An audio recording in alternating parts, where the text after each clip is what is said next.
right, there we go. Anyway, I started at 14. I lived a rough childhood. Yeah. And after my granddaddy died, my dad running around and stuff, my parents divorced at an early age. I was 8 years old when they divorced. So I kind of grew up kind of rough like that. Yeah. And 14 years old, I started smoking weed, taking pills, whatever I could do pretty much. And when I got around my dad again, I started messing around with cocaine and meth and stuff like that. And started out just dabbling, And then before I knew it, I completely lost control of my entire life. I lost control of myself. No, I don't listen to that. All my priorities were out the window. My whole life was in shambles, going down the drain. And 17 years went by, and I had nothing to show for it. I was in and out of jail for years. I was, probation stuff. I caught a burglary third charge. I was completely out of my mind, didn't know what I was doing. Yeah. I wound up in an old house, caught a burglary third charge, got in trouble. But one day, I went to jail and I met this old man. He's probably about 80 years old. Yeah. And he was telling me, he said, I see you in there a lot. And I said, yes, sir. He said, what are you doing? I said, well, honestly, I don't really know what I've been doing. I've been running wild for a long time. Yeah. To me against the world, kind of. That's how I thought. And never went to church, nothing. Nope. And I was in jail one day, and I met a man named Chris Knight. And he runs the Refuge program, which is in Altoona, Alabama, Sycamore area. I know where that is, yeah. I'm from Pennsylvania. Oh, really? It's Alabama. Oh, yeah, that's cool.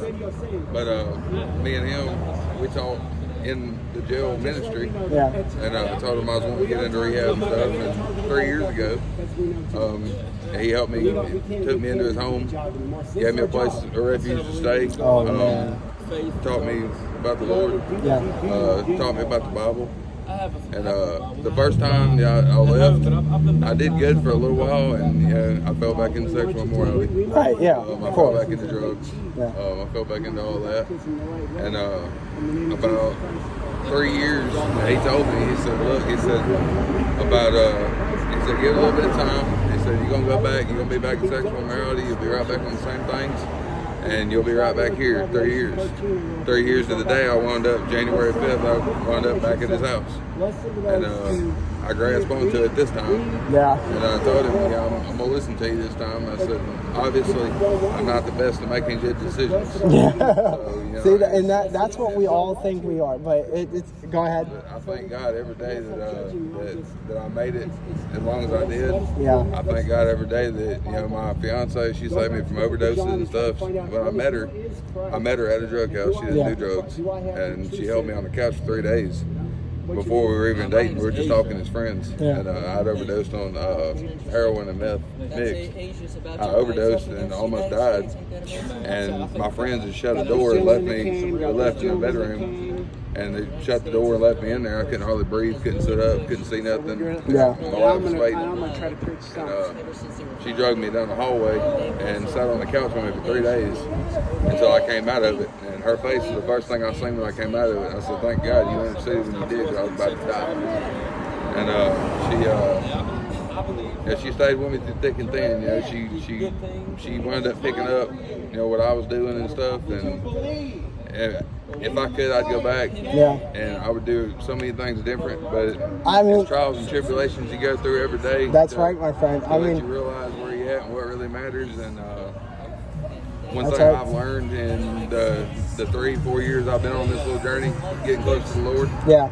I've actually realized that, repentance and turning away from all of it is the key to success, because without Lord and without that foundation that you stand on, that rock solid foundation. Yeah, there you go, my friend. There you go. You won't make it. And thank you. It's I ride around here, I see all these shops and stuff. And, and like the bong shops and stuff like that. And you know what, my friend? I'll tell you one thing. My journey, man, I mean, we all got a testimony. And that's what proves God exists. That's actually what proves he exists. People don't believe in his existence. Yeah, go ahead. So y'all can talk. get that. Yeah, I'm definitely very, No, very you're grateful fine. and very thankful that I wound up where I did and when I did. December Okay, what's 13th that? last year. You got that? when I What? went back I'll take this too. at the refuge, and I grasped onto it. Way you can keep on talking to him. This time, you know, All right, everybody. this time, I'm taking it more seriously than I did last time because Yeah. I've seen how hard I felt, and it also says in the Bible when you come to the Lord and you realize who the Lord is and everything, and He pulls you out of darkness and you choose to go back to it, He hits you 7 times harder. That's exactly what it says, my friend. That's exactly, because those demons are just waiting. Those demons are trying, because he tells us that we're going to live it through tribulation and temptations all the time in this world. But he says that he also will make an escape for us to resist it, because God gave us the power of. He didn't give us the spirit of fear, but of power and of love and a sound mind. And when you take a look at the fruit of the Spirit, it's patient, it's love, it's long-suffering. So there's a lot of things that He's given us, like tools, like the full armor of God. We're putting on Jesus Christ every single time we're putting on the full armor of God, so that we don't, we can get that thought of, okay, well, that woman looks good looking, but you know what? Don't look too long, because you might lust over. Because you know what, man? I'll tell you one thing.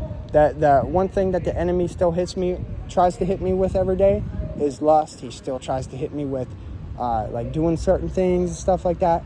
And I mean, everybody's gonna have their temptations, but we have to stand firm, like you said, on that rock. Yep. And not that man that built his house near that sand where the water, where the water came and washed it, came and washed it all away, man. I mean, it's amazing. What's your name, by the way? Justin Marshall. I'm gonna put this down. Do you have a number, my man? A number? Yeah. Yes. So, I would like to thank you for your testimony as well.